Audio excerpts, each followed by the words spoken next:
Hey everybody, thanks for stopping by Gregsbeerreviews today. Let's go see what's in the fridge today.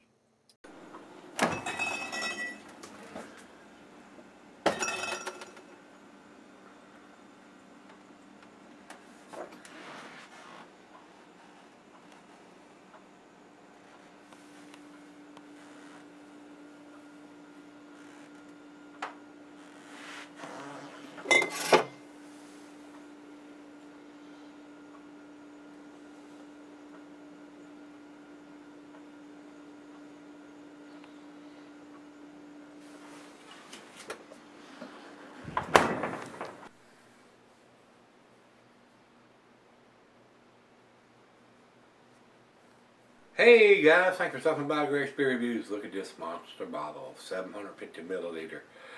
This is Czig Meister Brewing's Dark Sovereign. And what that is a quadruple or quad that's been aged on cherries. And I think it's been bourbon barrel. Rico sent this to me. Let me see what he's written here on this particular beer that he has sent me, and this great big bottle probably wasn't very cheap. Czig Meister Dark Sovereign, 9.4% ABV and 21 IBUs. Brewery only released, so it was purchased at the brewery, and it was $18. Yow! The vintage year is on the top front of the label near the logo. This is the first time it's been brewed, and it tells it from Untapped. It's double barrel Belgian quad aged on cherries. Red wine and bourbon barrels were used for aging. It's sat on both sweet and sour cherries after aging in barrels. So, sounds like a tasty beer. Sounds like a pricey beer. And then, of course, there are bottles that cost twice this, guys, especially if they're throwing wax on top of it and everything else. So, for a 9.4% that's been aged on bourbon barrels and cherries and all that, not too awful expensive. A great beer to share. And that's what I'm going to do with this. And I'm going to have half, and she's going to get half. Very nice looking bottle, nice label. And it does say double barrel Belgian style quadruple ale aged on cherries. Czig Meister. And it's got 2017 right beside the label on top, so we know what the vintage is. It doesn't tell us the month, day, or the year, but I don't guess it's too critical. And the writing is so small on this bottle I can't read it. So, Dark Sovereign was aged in bourbon and red wine barrels for 6 months. This Cabernet Franc creation emerges with strong aromas of vanilla and oak, fruit, and finishes with flavors reminiscent of caramelized sugar and oats. Further aging on cherries complements the classic characteristics of this Belgian style quadruple. Product of the USA. Made in the USA. Oh yeah. Alright, I don't have a commercial description. That's probably all you need when I read off the side of the bottle there, guys. And on Untapped it says the same thing. Red wine and bourbon barrels were used in aging and sat on both sweet and sour cherries after aging in barrels. So, that's all we need to talk about. We got the ABV at 9.4. We got the IBUs at 21. So, let's get this thing opened. Nice hiss. A little bit of smoke, not much. It ain't gushing out, so that's a good thing. And they filled this thing all the way up. It's all the way up to here. Got a full bottle here. Into the glass we go. The cheese is buttery, brie, good Havarti Swiss, sharp blue cheddar.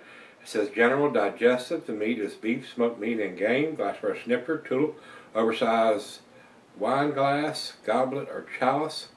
I'm using my favorite tulip glass today, guys. Looks fairly carbonated at the top, the way the bubbles are. It says can be sold for a long period of time. My brother Rico sent this to me, so over to the light. A little bit of red rubiness around the thin part down here, maybe a little brown murkiness.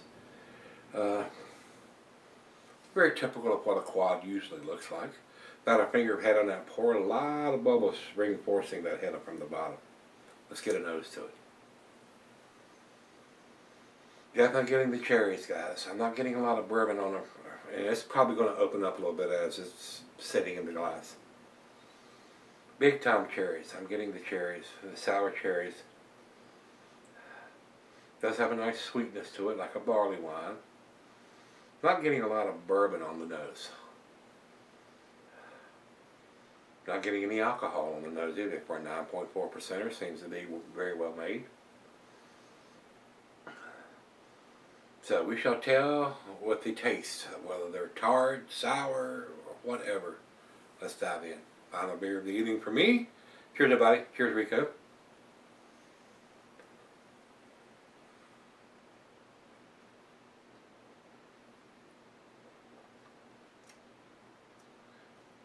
Slight tartness, not much. Very drinkable for somebody that's not into the sour or tart ales. Very pleasant.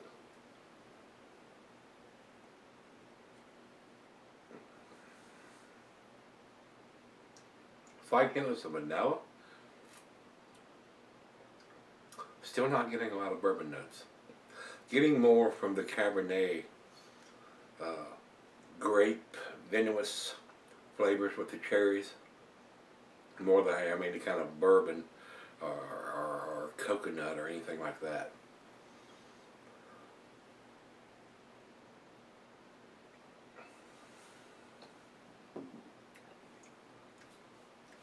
Very nice. Very pleasant. Very easy drinking for a 9.1% too, or 9.4%. Very well done. I'm pleasantly surprised with this. I was expecting it to be super tart or sour or making my mouth pucker or do anything crazy like that, but it's not. Very, very nice. There's the AC coming on. Well, let me throw a little bit more in the glass before I go off camera. We're going to pour her a glass too. I'm going to sip on this for a while. I might have to fire up a stogie to go with this while I'm sipping on it. Let it open up. Come up to room temperature like I always do. And we'll come back and see where it ends up. Alright guys, I'm back. Got just a little left here. Not getting a lot of bourbon notes on this at all, guys. I'll be straight up honest with you. More dark cherries and grapes. Nice sweetness to it, like a candied sugar. Maybe a little molasses in there. Maybe some hints of some dark fruit. But the dark cherries and a little bit of grapes from the Cabernet barrels is what I'm getting mostly. It's very easy drinking for a 9.4%. Very nice. It is a very nice beer. A great final beer of the evening. A great beer to share with some friends or family. In this great big 750 milliliter bottle. Not too pricey for almost 9.5% for this much beer. It's been aged in barrels.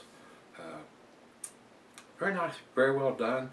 I don't think this is a great big brewery.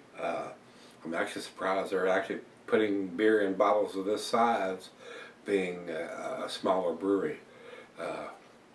But when they do something that's barrel aged, they want to maximize their income by putting it in a great big bottle like this instead of putting it in a 22-ounce bomber or canning it or a 12-ounce bottle, something like that. Very well done. I was actually pleasantly surprised with the taste I'm getting. I was expecting it to be super sour or super tart, and it is not. So, very nice beer. Very, very nice beer. Even now that it's warmed up to room temperature, I'm still getting the cherries and the grapes. Very nice sweetness, almost like a barley wine sweetness on the nose.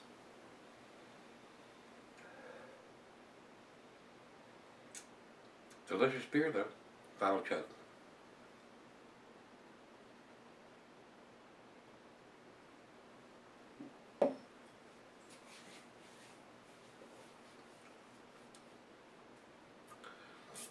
Even now, same thing. More dark cherries and grapes. Hints of candied sugar, maybe some brown molasses. There may be some dark fruit in there. I'm not picking up on it too much. The cherries and the grapes are standing out more than anything else on the taste on this beer, even now that it's warmed up. So, delicious beer. Wasn't too tart, wasn't too sour. Very easy drinking for almost 9.5%. Very enjoyable, guys. It was very tasty. Let's run over to Beer Advocate, and Beer Advocate says no score. And the reason for that is only one person has commented on this beer, and he gave it a 4 out of 5, so great numbers there. And final check-in, we'll run over to Untapped, and Untapped has it at 4.1, which is their A numbers, and that's what I think this beer is. Numeric rating for me is going to be the same. I think this is a very tasty beer. I would like to have got some more bourbon notes on it since I did put it in those barrels. It does have a vintage on it, 2017. It's an A beer, A- beer for me too. I'm going to give it 90. I agree with what Untapped is saying. It's an A beer, but it's in the A- category. If they say it's been aged in bourbon barrels, I want to be able to taste that. Whether it's right out of the fridge cold or after it's warmed up to room temperature, I want to be able to taste some of those bourbon notes. And I got none on this, guys. I didn't. But it was very easy drinking, very enjoyable, not too tart, not too sour. Very nice beer. Very nice beer. So Rico, thanks again, my brother. I do appreciate you sending this to me. He has sent me several beers from this brewery. I cannot get them here, so got a feeling they're a fairly small brewery or have very limited distribution. And he told me he picked it up at the brewery. I don't know how far they go out from the brewery. So very tasty beer. Very enjoyable. Alright guys, if you've had this one from Czig Meister, this is their Dark Sovereign 2017 edition. I don't know if they've done it before or not, but it is the 2017 edition. I didn't see any other vintages available when I typed it in, so maybe it's the first time they've done this beer, like he said. Very nice beer. So if you've had it, let me know what you think, guys. Come on back tomorrow. Let's go see what's in the fridge.